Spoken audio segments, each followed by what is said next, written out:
जी। सामान्य तौर पे हम प्रशासनिक सुधार एवं सेवा शर्तों की बात करते हैं तो प्रशासनिक सुधार का सही तात्पर्य होता है कि हम कोई सुनियोजित रूप से कार्य करें और जो वर्तमान कार्य व्यवस्था है उसके अनुरूप उसमें सुधार के लिए क्या क्या प्रस्ताव दे सकते हैं, जिसके अंतर्गत किसी कार्य को कुशलता पूर्वक करना, किसी भी कार्य की गुणवत्ता में वृद्धि करना, विभागाध्यक्ष कार्यालय एवं अन्य कार्यालय के कार्य की गतियों में विकास एवं उन्नयन का हुआ करता है। इसके बाद जब हम देखते हैं कि प्रशासनिक सुधार की बात आज अचानक कैसे आ गई, हम इतिहास पढ़ के देखें। मैंने यद्यपि यहाँ लिखा नहीं कि 1819 में भी अंग्रेजी सरकार ने भारत में शासन करते हुए अपने प्रशासकीय व्यवस्था को दुरुस्त करने के लिए एक समिति का गठन किया था, लेकिन आजाद भारत में 1951 में पहले एक समिति का गठन हुआ जिससे सिर्फ प्रशासकीय कामकाज के बारे में था, जिसे सुधार का नाम नहीं दिया गया था, पर उसका फंक्शनल ऑब्जेक्ट जो था प्रशासनिक सुधार का था। उसके बाद 1952 में बना जिसका रिपोर्ट 53 में आया। उसके बाद अभी जो वर्तमान में 2005 को 31 अगस्त 2000 प्रस्तुत हुआ वीरप्पा मोइली जी जो उसके अध्यक्ष थे, उसके आधार पर अब कार्यवाही प्रारंभ हुई है जिसके अंतर्गत हम कार्यों का निष्पादन एवं संचालन की बात कर रहे हैं। विशेषज्ञों की आवश्यकता प्रशासकीय समिति में सबसे पहले बताया गया, विशेषज्ञों की आवश्यकता होना चाहिए। एक अच्छा इंजीनियर होना चाहिए, एक अच्छा डॉक्टर होना चाहिए। हमारी व्यवस्था में जो व्यक्ति है वो निपुण और कुशल है। इन बातों को लेके चलने के लिए हमने प्रशासनिक सुधार की बात की। इसके बाद हमने कहा एकीकृत ग्रेडिंग की संरचना। हर प्रकार के ग्रेडिंग अलग अलग मत रखिए, असिस्टेंट प्रोफेसर तो असिस्टेंट प्रोफेसर, प्रोफेसर तो प्रोफेसर, और यदि अगर आपके पास प्राचार्य का है तो प्राचार्य का। अनावश्यक रूप से उसको संविदा का, उसका इसका इस तरह के टाइटल ना रखे और इस पर पूरे देश में एक यूनिफॉर्मिटी हो। इस परिकल्पना को लेकर प्रशासनिक सुधार आयोग के द्वारा प्रतिवेदन प्रस्तुत किया गया।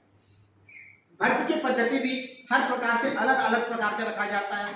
कोई चाहता है तो रोजगार कार्यालय से मंगाता है, कोई विज्ञापन निकाल के करता है, कोई सीधा इंटरव्यू लेके कर लेता है। अनेक प्रकार के नियुक्तियों की पद्धतियां हैं। तो भर्ती के लिए एक बोर्ड बनाया जाए जो सामान्य रूप से सभी स्तर का एक ही मापदंडों के अनुसार करे, अलग अलग मापदंडों पे न करे। इसका भर्ती की प्रक्रिया को, पदोन्नति की प्रक्रिया को निर्धारित करने के लिए इस प्रकार के समिति का गठन करने की सिफारिश।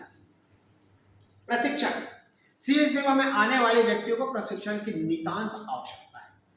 इसे निरंतर ओरिएंटेशन होना आवश्यक है, जिसके लिए इन्होंने बताया कि जब कभी भी आपको प्रदीप जी ने बताया था जैसे कि इंडक्शन ट्रेनिंग प्रोग्राम हो रहा था, वो कर्मचारी से लेकर अधिकारी तक के सभी के एक ही प्रकार की विचारधाराओं को लेकर समग्र रूप से प्रशिक्षण की व्यवस्था की गई थी, ताकि आचरण, व्यवहार और गुणवत्ता के साथ साथ कार्य की दक्षता में भी वृद्धि हो और शासकीय नियमों और परिधि में रहकर कार्य करने की कोशिश करें। इसके आगे आता है आचरण और अनुशासन।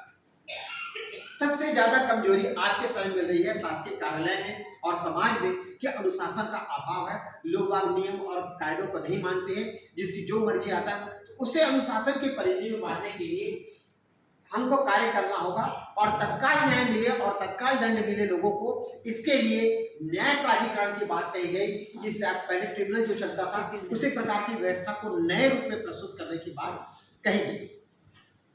सेवा की शर्तें, भत्ते समय पर नहीं मिल रहे हैं, लोग शैक्षिक सेवा निवृत्ति ले रहे हैं, निकासी तंत्र जो हमारा कमजोर है, हम जो सर्विसेज अगर दे पा रहे हैं और जो हम ज्यादा प्रोडक्टिविटी जो हो रही है वो भी नहीं कर पा रही है।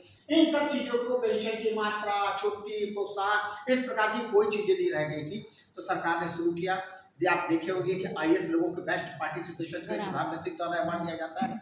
आउटसोर्सिंग कर दी गई विशेषज्ञों के नाम पर। अब ज्वाइंट सेक्रेटरी लेवल पे भारत सरकार में सीधी भर्तियां की जाने लग गई है, जिससे बड़े बड़े प्रोफेशनलिस्ट लोगों को, विशेषज्ञों का चयन कर उन्हें नियुक्ति दी जाती है। भ्रष्टाचार के विरुद्ध नो टॉलरेंस का एटीट्यूड अडॉप्ट किया गया, यानी भ्रष्टाचार के विरुद्ध सख्त आंदोलन छेड़ने की बात कही गई। यद्यपि भारत में 21 प्रकार की एजेंसियां भ्रष्टाचार को नियंत्रण के लिए कार्य कर पा रही है, पर एक भी संगठित या सामूहिक रूप से एक जगह इकट्ठा होकर पूर्ण निष्कर्ष पर समय सीमा में नहीं कर पा रही है। इसका नो टॉलरेंस के आधार पर एनआईए का कई सारी कमेटियों का गठन किया गया और उसके आधार पर कार्य का संपादन किया गया। शासन के संगठनात्मक ढांचे में परिवर्तन करना, ये सबसे महत्वपूर्ण चीज था। इसके अलावा कार्मिक प्रशासन का अब हमको पुनर्संरचना करना है, यानी अब जो स्ट्रक्चर बना है वो गलत था। हमने बना दिया कि एक ऑटोनोमस कॉलेज, हमने एक बना दिया डीम्ड यूनिवर्सिटी, एक बना दिया यूनिवर्सिटी, एक को सेंट्रल यूनिवर्सिटी। आपका 9 बार अब कॉलेज सभी की क्वालिटी रहेगी और ग्रेडिंग को भी अब खत्म करके समग्र विकास की कल्पना की जा रही है, ताकि एक देश, एक शिक्षा, एक कर, एक कानून व्यवस्था इसके अंतर्गत संचालित हो। इन चीजों को लेकर कार्य किया जा रहा है। इस प्रकार से संगठनात्मक स्वरूप में परिवर्तन हो रहा है। शासन में नैतिकता आनी चाहिए। हमें गर्व से कह के बने कि मैं शासकीय सेवक हूँ। आज हम शासकीय सेवक कहते हैं, कहीं ना कहीं हमारे ऊपर भ्रष्टाचार का या एक प्रकार का ऊपरी काम ही वाला होगा। ये जो धारणा है ये तो समाज में स्थापित करके नैतिक मूल्यों को स्थापित करना है। प्रभावी शासन सुनिश्चित करने के लिए हम पर लोग विश्वास करें कि हमने कल कहा है तो वो काम होगा। यानी जो अब धीरे धीरे शासकीय कार्यालय अपना विश्वास हो रहा है उसको रोकने की कोशिश है और विश्वास कायम करने की कोशिश की जा रही है। इस स्थानीय निकाय, स्वायत्त संस्थान, पंचायत ये आत्मबल अपना बढ़ाएं और हमेशा शासन के अनुदान पर सृजित ना हो, उस पर पोषित ना हो, वो अपने बल पर कैसे खड़े हो सकते हैं उसके बारे में नीति, योजनाएं, कार्य संपादित करने की बात की। सामाजिक पूंजी, विश्वास और भागीदारीपूर्ण सरकारिता की सेवा प्रदायता होनी चाहिए। यानी हमारी समाज हमारी पूंजी है शासकीय सेवा के लिए, हमको उसे संरक्षित करना पड़ेगा, समाज को बचाना होगा। इसके बाद नागरिक केंद्रित प्रशासन यानी और सार्वजनिक कार्यों का जो है उचित रूप से व्यवस्था हो और हम सुनिश्चित होकर कार्य करें। यानी नागरिक एकीकृत प्रशासन के अंतर्गत हो। इनके टेबल में गया इसे कुछ कहा, उसके टेबल में गया उसे, नियम एक है, व्यवस्था एक है, तो हमारा कार्य भी सामूहिक रूप से, सामुदायिक रूप से, संगठित रूप से एक ही रहेगा, जिसका परिणाम भी उसी रूप में प्राप्त होगा। इसका अर्थ है ई प्रशासन की स्थापना करना और उसको संचालित करना, उसे प्रोत्साहित करना। वो देख रहे हैं आप, ई पेमेंट से लेकर सब कुछ चीजें हो रही है। आजकल हर चीज का डिजिटाइजेशन या इलेक्ट्रॉनिक किया जा रहा है ताकि व्यवस्था स्थापित हो जाए, समय की बचत हो, पूंजी की बचत हो, श्रम की भी बचत हो। इन चीजों को ध्यान में रखने का संकट प्रबंधन की बात कही गई। कई प्रकार के संकट आ रहे हैं। आपने देखा कोरोना काल का, पानी का, भीषण गर्मी का, भूकंप का, बाढ़ का, तो ये सब चीजों को नियंत्रण करने के लिए हमको आपात परिस्थिति के लिए भी अब तैयार रहना होगा, संघर्ष के रूप में करना। ऐसा समग्र रूप को लेके इसे ना ही सिर्फ शिक्षा पे कहा, ना ही इन्होंने कहीं पे राजस्व पे कहा, ना ही इन्होंने वन पे कहा, यह समग्र परिकल्पना की गई। क्योंकि राजस्व विभाग के अंतर्गत आपदा भी आता है, भूस्खलन भी आता है, अग्नि लगने पर भी आता है, तो ये सब चीजें लेके इन्होंने इसके अंतर्गत समाहित कर दिया। सरकार की मशीनरी और प्रक्रियाएं या क्रियाएं जो हैं उनको भी संगठित करने, उन्हें सुनियोजित करने और गुणवत्ता युक्त बनाए जाने की बात कही गई। सभी स्तरों पर योजना तैयार की जाएगी। यानी आपके मोहल्ला से लेके राष्ट्रीय स्तर के लिए सभी के विकास की योजनाएं होंगी। और आप अभी देख रहे होंगे कि सीधा दिल्ली से रायपुर के एक रोड के निर्माण कार्य के लिए पैसा है।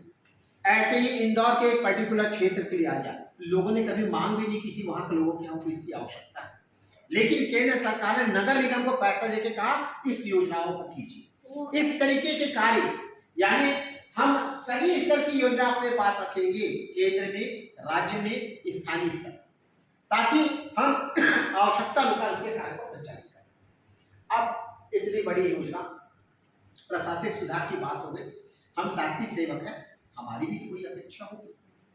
हमसे भी कोई पूछे आप हमारे में परिवर्तन लाना चाहते हैं तो हमारे यहाँ पे अपेक्षा जो है वो इस रूप में, पहले देखिए केंद्र राज्य के संबंध को ध्यान में रखना पड़ेगा।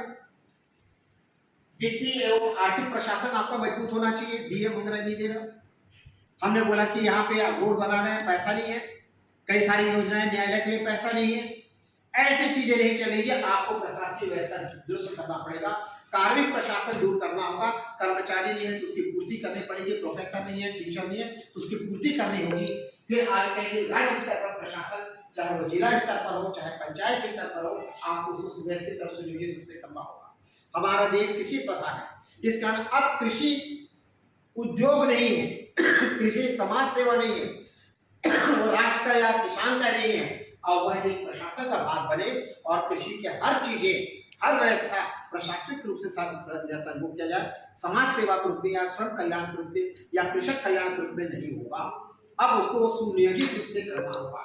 नागरिकों की शिकायत और उनके निराकरण की समस्या इस देश की सबसे बड़ी समस्या है, जिसके लिए अलग अलग प्राधिकरण की स्थापना करना, जैसे आज ही आप लोग के बात के सामने कहा, बीमा के लिए एक अलग, उपभोक्ताओं के लिए अलग, रेलवे के लिए अलग, पोस्ट ऑफिस के लिए अलग विनिमय आयोग की स्थापना की, बैंकिंग लोकपाल की भी स्थापना इसी के अंतर्गत की। तो ये चीजें इसके अंतर्गत रहेंगी। अब मुख्य रूप से बात आती है हमारी अपेक्षा मूल रूप से क्या है। जब राज्य में प्रशासनिक सुधार विभाग का कामकाज चलना शुरू करना है तो ऐसी दशा में मेरे दृष्टिकोण में प्रशासन अकादमी को मैं प्राथमिकता देना चाहूंगा, क्योंकि यहाँ पे प्रशिक्षण केंद्र है, यहाँ पे सेवारत विशेषज्ञ और सेवानिवृत्त विशेषज्ञ आगंतुक छात्र छात्राएं या प्रशिक्षार्थी उनसे मार्गदर्शन प्राप्त करके इसको सुचारू रूप से संचालित किया जा सकता है। इस कारण यहाँ विशेषज्ञों की प्रशिक्षण की, नैतिकता की, प्रबंध की, योजना की, संप्रेषण की, नवाचार की, समयबद्धता का उचित निर्धारण किया जा सकता है। इस कारण इसको विभाग के रूप में घोषित किया जाना चाहिए, मेरी एक पहली कल्पना। दूसरा मानना यह है राज्य में लागू सेवा शर्तें, आचरण नियमों और पदोन्नति संबंधी नियमों का कड़ाई से पालन हो। न्यायालय में आज आपने भी सुना सर्वाधिक केस इन्हीं प्रकार के प्रकरणों का होता है, तो इन चीजों में कड़ाई से कार्रवाई की जाए और जो दोषी है व्यक्ति, जिम्मेदार व्यक्ति है, उसके खिलाफ दंडात्मक कार्रवाई होना चाहिए। एक चेतावनी या छोड़ कर नहीं देना चाहिए, क्योंकि आपने एक लाइन और सुना है जो विशेषज्ञ आए हैं उन्होंने बताया कि मोर और लेस सभी विभागों में ये स्थिति है, अर्थात नियमों और प्रक्रियाओं का पालन नहीं किया जा रहा है। इसलिए जरूरी है कि ऐसे जिम्मेदार व्यक्तियों के खिलाफ दंडात्मक और अनुशासनात्मक कार्रवाई जो उचित हो होना चाहिए। वार्षिक चल अचल संपत्तियों के घोषणा पत्र हम भरते हैं, लेकिन संपत्ति को देने के बाद हम ये नहीं बताते कि उसमें हमने कर दिया है कि नहीं दिया। हम उसे यह नहीं बताते हैं कि हमारी संपत्ति के विरुद्ध कितना ऋण है।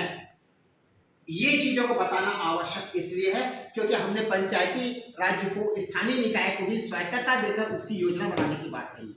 यदि अगर आप समय पे कर नहीं देंगे, उसके पास पूंजी नहीं आएगी, धनराशि नहीं आएगी, उसका कार्य प्रभावित होगा। इस कारण मैं चाहता हूं कि इसमें यह लिखा जाए निर्वाचन होने वाले पदाधिकारी भी जो निर्वाचित होते विधायक नेता, यह भी अपने घोषणा पत्र में लिखते हैं कि कोई कर बाकी नहीं है। तो अब हम भी जब लिख के देंगे तो आम जनता के लिए फाउंडेशन हो जाएगा।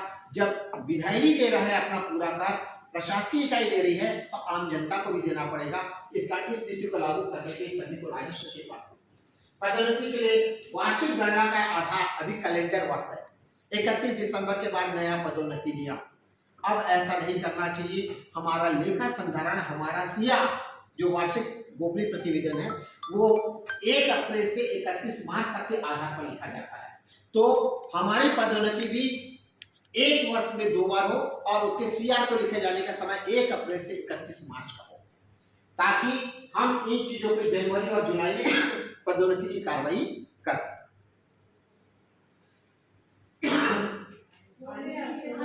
ई सेवा के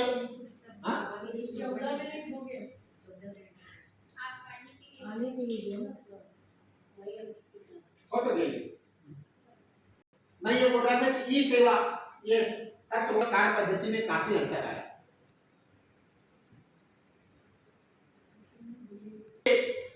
गोपनीयता बनाए रखना, ये कहा जाए कि मैं कहूं कि साइबर सिक्योरिटी की सुविधा शासन को प्रदान की जानी चाहिए और इसके अंतर्गत दस्तावेजों को सुरक्षित रखना चाहिए।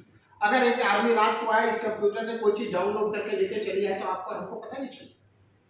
तो शासकीय दस्तावेज गोपनीय और महत्वपूर्ण होते हैं, तो इनकी सुरक्षा की, इनकी लॉकिंग की, इन चीजों की व्यवस्था भी करना चाहिए। तब प्रशासनिक कार्य सुचारू रूप से होगा। सूचना तंत्र को मजबूत करना होगा और हमें इस सिस्टम को और अधिक सख्तता के साथ लागू करनी चाहिए, प्रशिक्षित करनी चाहिए। न्यायिक सेवा एवं शैक्षणिक सेवा को भी सामान्य सेवा में रखते हुए अवकाशकालीन सेवा की श्रेणी के पृथक करना आवश्यक है। अब नई शिक्षा नीति के अंतर्गत सेमेस्टर पद्धति है। आदमी कब पढ़ाएगा, कब परीक्षा देगा और कब छुट्टी हो जाएगा। इस कारण इस पद्धति को बंद करते हुए सामान्य सेवा शर्त एक रूपता के साथ लागू किया जाए, ताकि यह व्यवस्था सुचारू रूप से संचालित हो सके। शासकीय सेवकों के वेतन, भत्ते, दावे, पेंशन आदि जो लंबित कर रोके जाते हैं, उसे 100% समयबद्ध किया जाए। मैं 100% कह रहा हूं। सरकार ने पेंशन की योजना कह दी कि 3 महीने में निराकृत करना है, लेकिन वास्तव में 3 महीने में निराकृत नहीं होता। अब यहाँ पे बिल्कुल फाउंडेशन होना चाहिए। 3 माह मतलब